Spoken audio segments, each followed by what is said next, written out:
میرا post graduation complete ہوا، اس کے بعد میں یہاں آیا اور 2008 میں میرا یہاں پہ سلیکشن ہوا as an consultant and lecturer in pulmonary medicine, and then تب سے ابھی تک سفر چل ہی رہا ہے. ماشاء اللہ ماشاء اللہ. ڈاکٹر صاحب، آپ نے بات کی کہ اپنے جب یہاں سے نکل کے دلی گئے آپ نے وہاں کچھ مہینے کوچنگ لی. واز اٹ پلانڈ کہ ڈاکٹر ہی بننا ہے، یا اٹ واز لائک کہ ان دنوں بچوں کو پیرنٹس کہتے تھے یا تو ڈاکٹر کا شعبہ ہے یا انجینئرنگ کا ہے، بس یہی کرنا ہے؟ بالکل وہی میں کہہ رہا تھا کہ یہاں کا مائنڈ سیٹ جو تھا وہ بیسک انجینئرنگ، اور آپ دیکھیے اس ٹائم ہمارا جب 10th کے بعد سبجیکٹس لینے ہوتے تھے، ہر کوئی لگ بھگ یا تو میڈیکل اور اس کے ساتھ ایڈیشنل میتھس، اور جو میتھ والے تھے وہ ایڈیشنل بایو لیتے تھے، مطلب یہی. اور اکثر ہم دیکھتے تھے کہ میرے فرینڈز بھی کافی پہلے وہ انجینئرنگ میں سلیکٹ ہو گئے اور کچھ پرسنٹیج اس میں پھر میڈیکل میں سلیکٹ ہو گئے. تو ہمارا جو وہ ویژن تھا وہ بس محدود تھا. فارچونیٹلی مطلب میرے ساتھ کبھی کوئی ایسی انٹرفیئرنس نہیں ہوئی. حالانکہ اگر میں اپنی فیملی امیجیٹ فیملی کی بات کروں تو majority of my uncles, maternal paternal all are from the engineering background. تو اس وجہ سے میرا اپنا جو انٹرسٹ تھا وہ زیادہ میڈیکل کی طرف تھا، لیکن میرے ساتھ کوئی ایکسٹرنل انٹرفیئرنس نہیں ہوئی کہ نہیں جی آپ کو اس کی طرف زیادہ جانا ہے یا اس کو انجینئرنگ کی طرف جانا ہے یا میڈیکل کی طرف. تو میرا انٹرنل ہی ڈیزائر تھا کہ میں اس شعبے کی طرف جاؤں. تو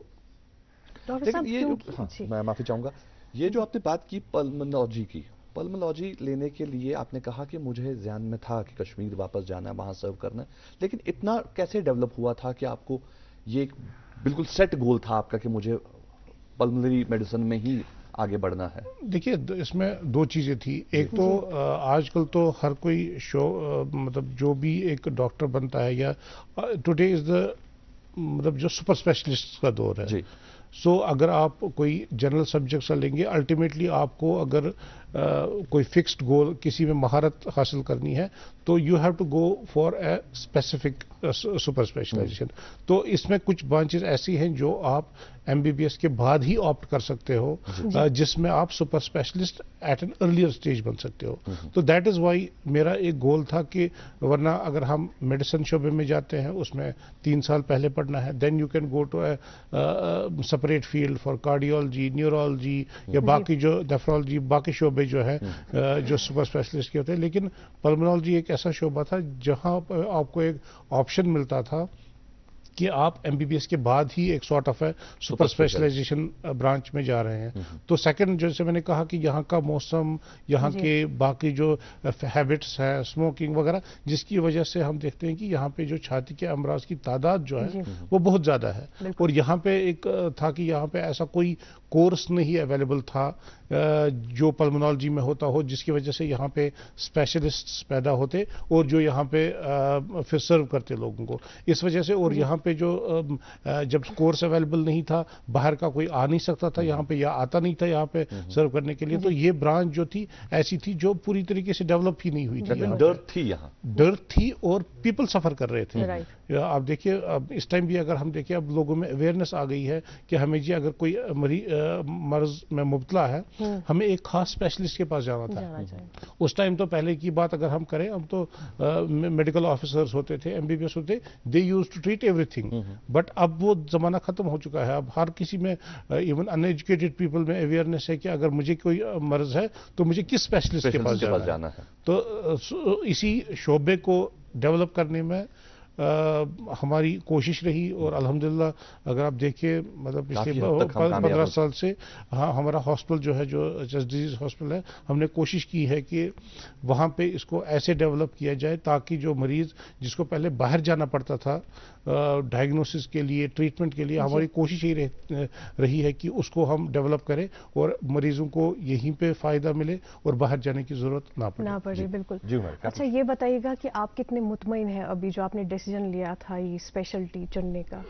دیکھیے مجھے کوئی ریگریٹ نہیں ہے. میں جب تک آپ اپنے کام کو انجوائے نہیں کرتے ہیں تب تک آپ مجھے نہیں لگتا ہے کہ you should continue with that job. تو الحمدللہ ابھی تک میں فلی سیٹسفائڈ ہوں اپنی پرسنل پروفیشنل مطلب جتنی بھی ہم نے کوشش کی ہے اپنے ہاسپٹل کو ڈیولپ کرنے کی یا اس کو اپ گریڈ کرنے کی تاکہ لوگوں کو فائدہ ہوئے. الحمدللہ آئی ایم سیٹسفائڈ اور یہ آگے بھی ہم کوشش جاری رہے گی.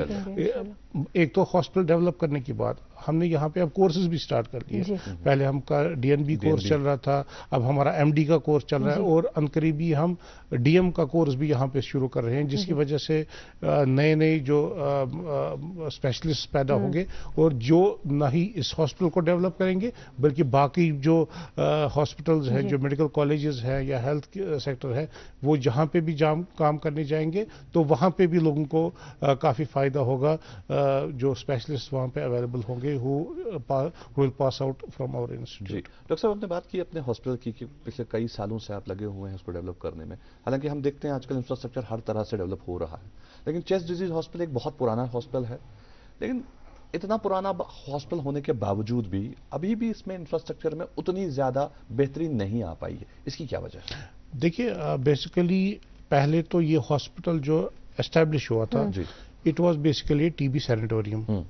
سینیٹوریم مینس کہ اس ٹائم جب ٹی بی کا ہمارے پاس ٹریٹمنٹ اویلیبل نہیں تھا تو ایک پیشنٹ کو تاکہ وہ صحتیاب ہو اور وہ بیماری باقی کمیونٹی میں نہ پھیلے اس کو آئسولیٹ کیا جاتا تھا. اور چونکہ یہ تھوڑا ہائٹ پہ تھا, ماؤنٹینس ایریا پہ تھا, فریش ایئر اس کو کھانا پینا دیا جاتا تھا اور اس کو وہیں پہ سینیٹوریم میں رکھا جاتا تھا. لیکن اب جو ہی ٹی بی کے ہمارے پاس ڈفرنٹ ادویہ آئی, ٹی بی کے مریض کو اب ایڈمٹ نہیں ہونا پڑتا ہے, اس کو گھر میں ہی ٹریٹمنٹ ملتا ہے, وہیں پہ اس کا ٹریٹمنٹ ہوتا ہے. تو اس وجہ سے اب اگر ہم اس کو بولیں یہ اب ٹی بی سینیٹوریم نہیں رہا, تو اس کو اب باضابطہ جو چھاتی کے باقی امراض ہیں, وہ سی او پی ڈی ہو, وہ استھما ہو, نمونیا ہو, لنگ کینسر ہو, ایسے اب مریض ہمارے پاس یہاں پہ ایڈمٹ ہوتے ہیں. چونکہ میں نے پہلے بھی کہا کہ چونکہ یہاں پہ اسپیشلسٹ کی کمی تھی تو اس وجہ سے یہ ہاسپٹل میں سٹاف کی کمی بھی تھی, انفراسٹرکچر کی کمی تھی, تو اس وجہ سے اس کو sort of a neglected mode میں تھا. لیکن اب چونکہ ہم پوری کوشش کر رہے ہیں کہ اس کو ڈیولپ کیا جائے, انفراسٹرکچر سے تو ہم کوشش ہوا ہی ہے, مین پاور کی تھوڑی سی کمی ہے.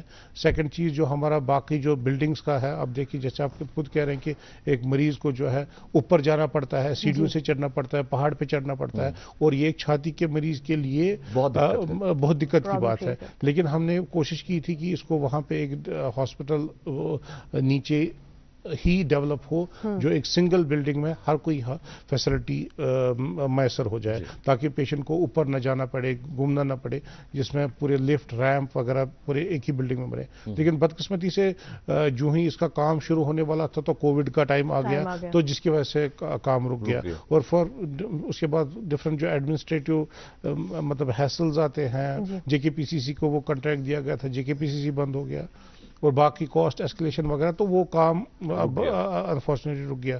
تو اس کے بعد ہمارا جو ایک اور پروپوزل آیا تھا جس میں اس کو ہسپتال کو جی بی پنت ہاسپٹل میں شفٹ کرنے کی بات آئی تھی, تو وہ بھی ابھی چل ہی رہا ہے, کیونکہ جی بی پنت کا اندر کا انفراسٹرکچر جو تھا وہ اپروپریٹ نہیں تھا ہمارے لیے, کیونکہ وہاں پہ زیادہ بچوں کا مطلب اسٹرکچر اسی حساب سے بنایا گیا تھا. ہماری طرف سے مطلب ہمیں فل وینٹیلیٹڈ وارڈ چاہیے, کیونکہ ہمارے زیادہ تر پیشنٹس جو ہوتے ہیں وہ انفیکشس ہوتے ہیں, پراپر وینٹیلیشن ہونی چاہیے. تو اس وجہ سے ہم نے اس میں آلٹریشن کی درخواست کی ہے اور اس میں پروسیسنگ چل رہی ہے. تو ہوپ فلی وہ بھی ایک پلان ہے, اگر وہ میچور ہوتا ہے, وہاں پہ پورا انفراسٹرکچر ڈیولپ ہوتا ہے تو وہاں پہ ایک ایونیو ہے. یا اگر ہمارے کیونکہ ہمارے سی ڈی ہاسپٹل میں لینڈ کی کوئی کمی نہیں ہے, بہت لینڈ ہے, اسکوپ آف ایکسپینشن ہے, تو اگر وہاں پہ بھی اگر ہم ایک جیسے پلان تھا وہاں پہ بھی اگر ایک انفراسٹرکچر ایک کریٹ کیا جائے بالکل, تو وہ بھی ایک آپشن ہے. تو ہماری کوشش یہی رہی کہ ہم آگے بات پہنچاتے ہیں, تو ہوپ فلی ایڈمنسٹریٹو ڈیسیجنز بھی اس میں آئیں گے, تو hopefully we will able to develop ایسا ہاسپٹل جہاں پہ ہر کوئی facility in a single roof at a single place develop کریں, تاکہ جو اس ٹائم ٹوپوگرافی کی وجہ سے ایک پیشنٹ کو دقت ہوتی ہے ایک جگہ سے دوسری جگہ جانے میں, اس کو ہم اوائڈ کر سکیں. حالانکہ جس ٹائم پر یہ سینٹر بنا ہوگا